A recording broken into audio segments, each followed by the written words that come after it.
Okay, our next application. Okay, we're going to a virtual world. Okay, so we're doing a little bit different from the conventional way of a seminar.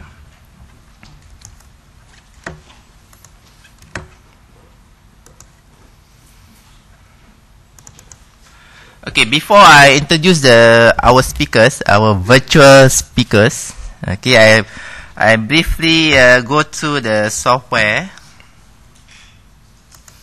Okay, we have a Centra software from Saba company. Okay, CIT have this software since year 2003. Okay, 6 years back. Okay, this Centra is used for the virtual classroom for the financial engineering distance learning program. Okay, and also used for the virtual meeting for discussion, consultation, tutorials for e-learning week. And we have recently integrated Centra with IVLE. Is under the project. It's one of the tools for the online meeting for students and lecturers. Okay, if you want to use the Centra, you need to register to me. Okay, it's my name and my ID. And URL is at the emeet.nus.edu.sg. Okay, it supports both the Windows and the Mac environment. Okay, let me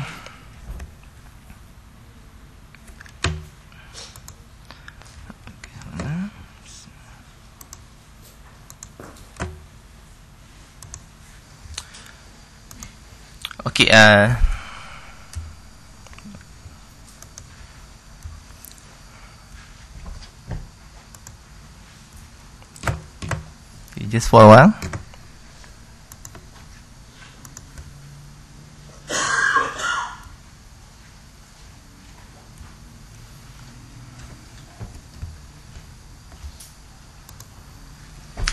Okay, let me introduce our two virtual speakers. Okay, the first one is from Australia. Is Chris Edward. Okay, from the Saba company.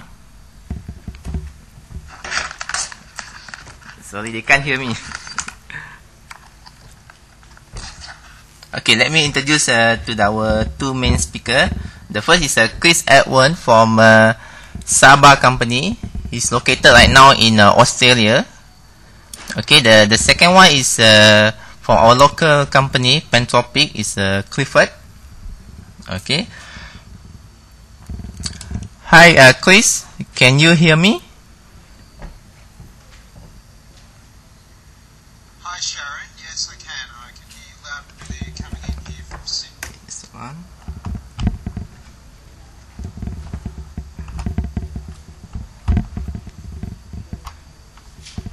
Hello everyone. My name's Christian, based here in Sydney, Australia, and I've got a brief presentation to run through with you. We have about 30 minutes with you today, and I have a brief agenda that we've put together, and I want to provide you with a brief introduction to the Saba organisation, the company that I represent, provide a brief introduction to the Centra solution, and our partner at Pantropic to talk about the key Centra interactions. And I will talk a little bit about the usage of Centra in universities around the world. Finalising the presentation, I just wanted to introduce to you some of the latest trends we're seeing in e-learning and learning in general, and conclude on the Centra value. Finishing off hopefully with enough time for a few questions from the floor. Any questions that we might not be able to answer today, we'll certainly follow up with you following today's session. So, just as a brief introduction to Saba. Saba Software is an organisation that provides software and services around providing a disciplined approach to managing people processes. And so Saba has spent some $200 million US over the last 11 years or so providing a suite of solutions that covers across on learning management, performance management, talent management, workforce planning, compensation, and collaboration. And so our focus of our presentation today is around the collaborative features that are offered by Saba Solutions. And today we're using the Centra tool to deliver a virtual classroom environment for you. Just very quickly, Saba's a NASDAQ-listed technology company.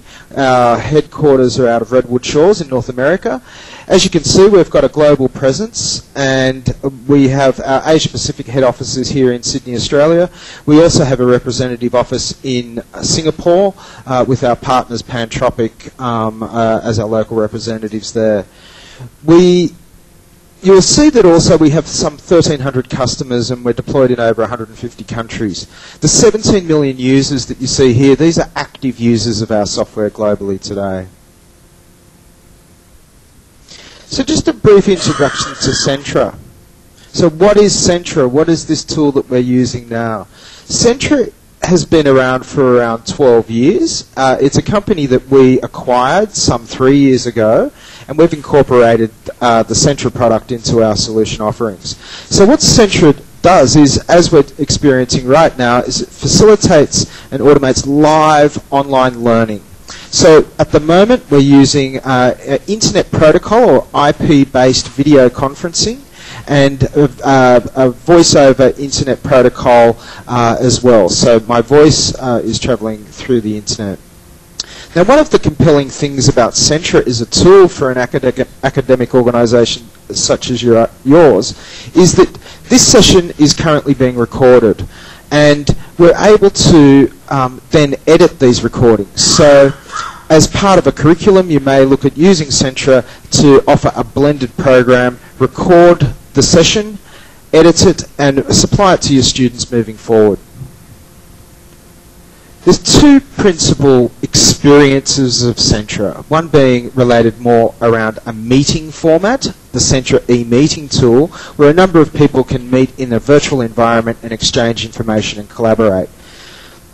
The virtual classroom or symposium experience of Centra is more of a replicating the classroom environment.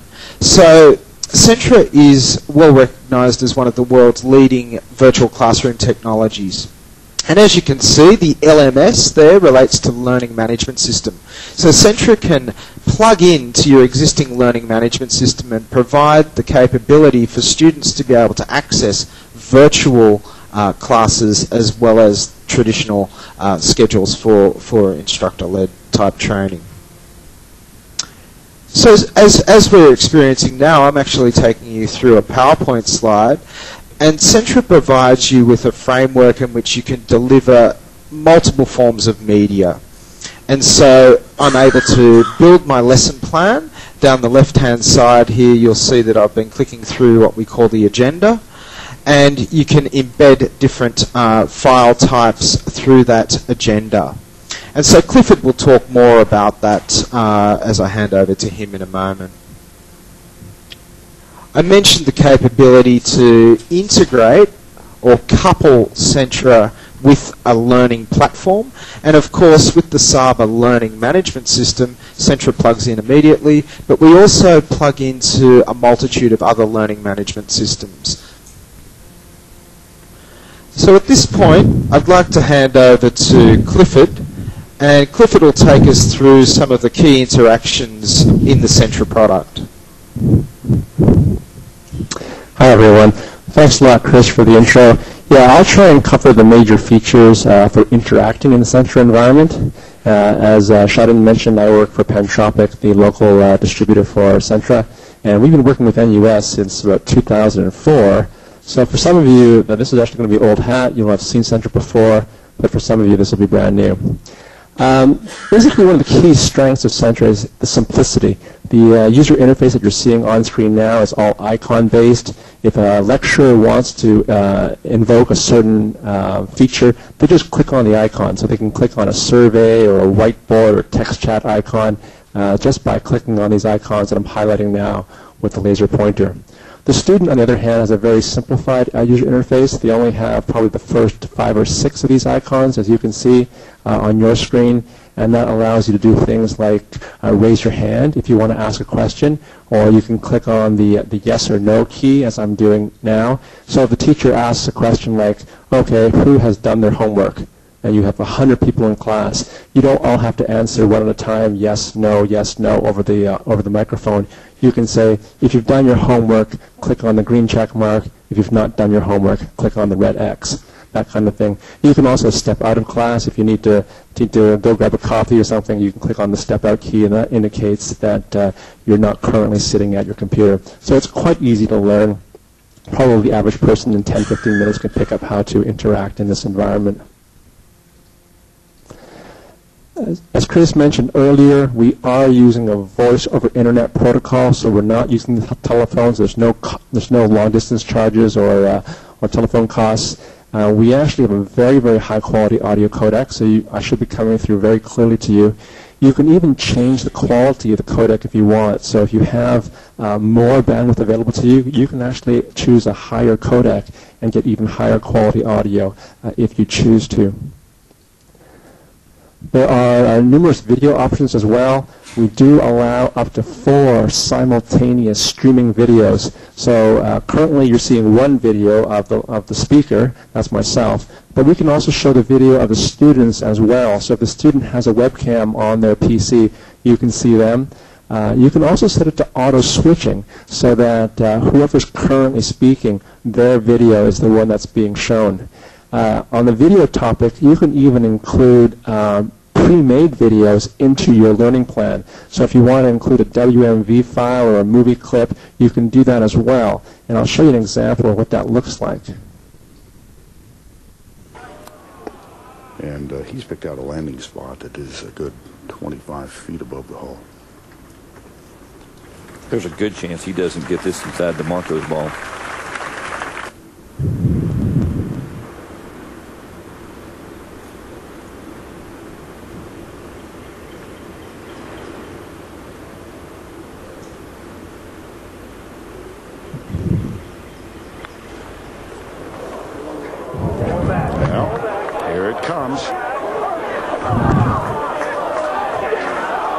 Oh my goodness.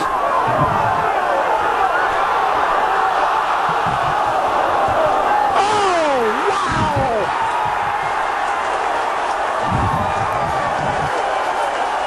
In your life have you seen anything like that? This guy's pretty good. Okay, I hope you liked that little video clip.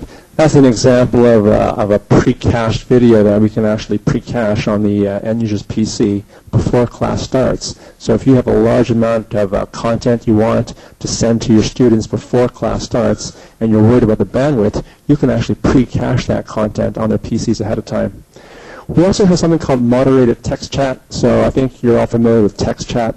It allows you to send text messages, even though most of the teaching is done via audio. What this allows you to do is perhaps have a teaching assistant who's monitoring the text chat. So if students have questions that they want to ask the TA, but they don't want to interrupt the lecture, the TA can answer. It can also be a store of questions. So let's say the lecturer does not want to interrupt the presentation, but says, if you have questions, type them in text chat. During the Q&A session, I will then review the questions in text chat and try to answer your questions. We've also had a situation where the lecturer was teaching into China, and the Chinese students were very comfortable reading and writing in English, but they were self-conscious about speaking in English over the microphone. So what they did was they typed their questions in text chat, and the teacher responded in English over the microphone. So these are some of the ways you can use the text chat facility. Breakout rooms. This is the ability to try and mimic the physical environment where you divide the class into smaller groups to work on an in-class exercise. So we can actually do that in the virtual environment as well. We can split the virtual class into smaller groups, assign each smaller group an in-class exercise, have them work on it in the virtual environment and write their answers on the whiteboard or onto an answer template, save that answer template to the agenda, bring all the students back into the main classroom, take a volunteer from each group to then present back to the rest of the class how their group arrived at the solution set. So it's a way of enabling peer-to-peer learning using the Breakout Room tool. We can also share applications. So it's a bit like sharing your desktop that some of you may be familiar with. So if you want to launch an application and let everyone in your class see it, you can do so. Even students, if they have an application that they want to share with the class, they can do that as well. Why is it useful? Sometimes you're running a class, let's say you're running a class in financial modeling or financial engineering, and you want to show something like MATLAB, which is a statistical package, and your students don't have it. I mean, you haven't asked your students to go out and buy the software, but you as the lecturer have a copy of it. You can launch it on your PC, show them how to solve it in MATLAB, and then they can all see it at the same time as you're navigating through that application. So it becomes quite a powerful enhancement to your lecture. Of course, there's a whiteboard tool that lets you draw online, lets your students draw online as well if you want. It's an object-oriented whiteboard, so you can move the objects around afterwards, so that can be quite useful as well. We also have, for feedback, a survey and evaluation capability. That means you can create these multiple choice surveys. You can either create them on the fly or pre-create them ahead of time and make them part of your lesson plan. They're just quick multiple choice questions, and it keeps track of what percentage of students have responded to which answer in the survey. You can also run full-blown online tests that we call evaluations. These are multiple choice fill-in-the-blank or wrong answer questions, and they can be auto-marked by the system, and you can also save the results to the LMS system if you want. Typically, I use the evaluation tools as a memory retention tool. So at the end of every module I teach, I would add 4 or 5 evaluation questions, not because I want to test the students, but because I want to reinforce the main concepts of that module. So by asking them the question, I just wanted to stick in their mind one more time what the key points were of that particular module. So at this point, thank you very much. I'll send it back to Chris. Thank you, Clifford. So I just wanted to introduce some examples of how Centra is used in different universities around the world. I'll move through this quite quickly in the interest of time. So how to use Centra in universities? Obviously, the key driver here is to improve educational outcomes. So by providing a enriched, interactive virtual classroom and collaborative environment to undertake sessions and classes, students are able to exchange information readily and work as cohorts. Also, we see Centra used to increase the student body. So by offering a blended approach to different curriculums and programs, then there's the capability of perhaps non-traditional students to be able to join into the university learning activities and attend different classes that they otherwise wouldn't. Also, the ability to hold virtual tutorials or extra help sessions to enhance convenience. We see Centra quite widely used amongst prospective students, so informal web seminars conducted by the university for students considering applying to attend the university. And then also widely used within the academic organisation is virtual meetings and e-meetings to collaborate and meet related to different research projects and the like. So there's some of the samples of how Centra is used. For instance, the first example here, New York University. We get a very good feedback from New York University in that Centra Live, or Centra, the symposium, the virtual classroom, really does replicate the communication that comes in the physical classroom. The University of Tennessee, a very heavy user of Centra, highlights the capabilities of preserving the social connection and interactivity in different degree programs by using Centra. It's part of a blended program there. Stanford University, a very famous university I'm sure we've all heard of. There's been a dramatic increase in completion rates at Stanford University, whereby a component of the course is delivered through Centra. And so you can see the impressive statistic there of up to 94% in some courses, which was twice the completion rate otherwise.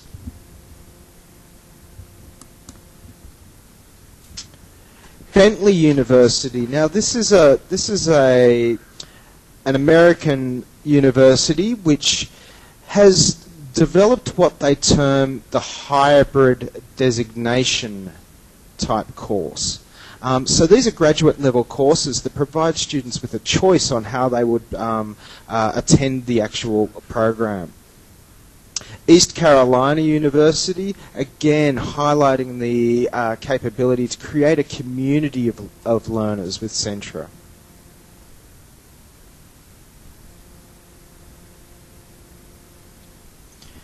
Housei University really sees Centra as a way in which to support group learning amongst students and professors in seminars and classes, and an effective tool for first-hand research globally and domestically there in Japan. And at this particular university, Centra is used in the e-meeting format for the professors to meet across campuses, so rather than travel. And one of my favourites, this is the Government of South Australia. The reason I put this in, this is the K-12 student group.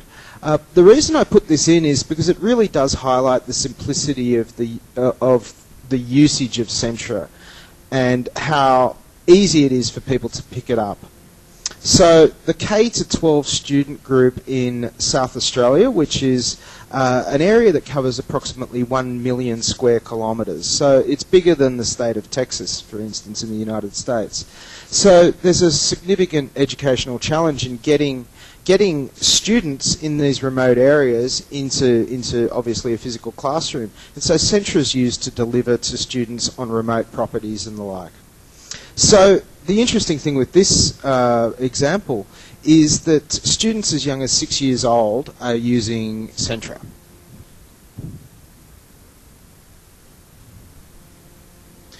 So I just wanted to very quickly talk about some of the latest trends that we're seeing in e-learning, and to a lot of you this won't be new.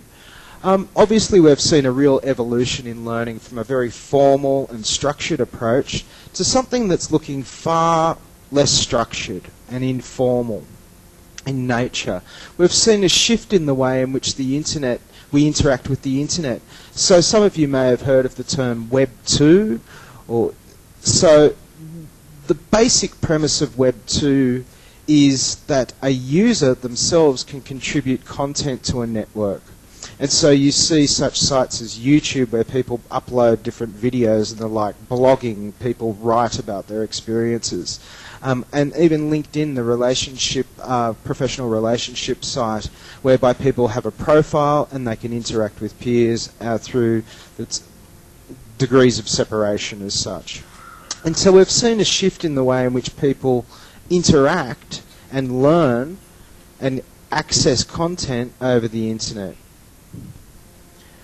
And so this also relates to obviously learning and formal learning events. What we're seeing is now an ecosystem of knowledge creation and exchange existing on the internet. We're seeing people rate different content, such as YouTube videos, such as books on Amazon. Also, related content, we're able to see, say on Amazon Books, who purchased this book also purchased another book. The ability to tag content, to upload different content, review content. And so at Saba we see this as a significant shift in learning, and we're looking at providing technologies to support these best-in-class technologies and functionalities on the internet. And Centra is a very key component to this because, as I mentioned originally, a Centra session can be recorded and it can also then be shared and uploaded to your learning management system or more broadly out onto the internet if you so see fit. So we're building a module for our suite of products called Saba Social, and this is bringing in the capability to use Centra for virtual meetings and virtual classrooms, and also for users to add files, websites, undertake discussions, wikis, blogs, etc. And then to build a community around this for people to be able to rate the contribution value, to set up a reputation of an individual, as you see on eBay with buyers and sellers, and for the user to create a personal network. And so what we're seeing is this best-in-class technology such as Centra is being demanded by users as a way in which they can add content to a network using Web 2 type premises. So just to recap, just on Centra value, obviously the key focus here is to improve educational outcomes. So the ability to offer interactive virtual classrooms and collaborative sessions as part of blended programs. The ability to record and edit those classes for later review. The ability to increase the student body, so perhaps find a touch point with students that you wouldn't otherwise find. Build in flexibility in the programs that you're offering through the university. Give them the world's best-in-class technology in this space. And also, with Centra, it's actually very easy to use and fun.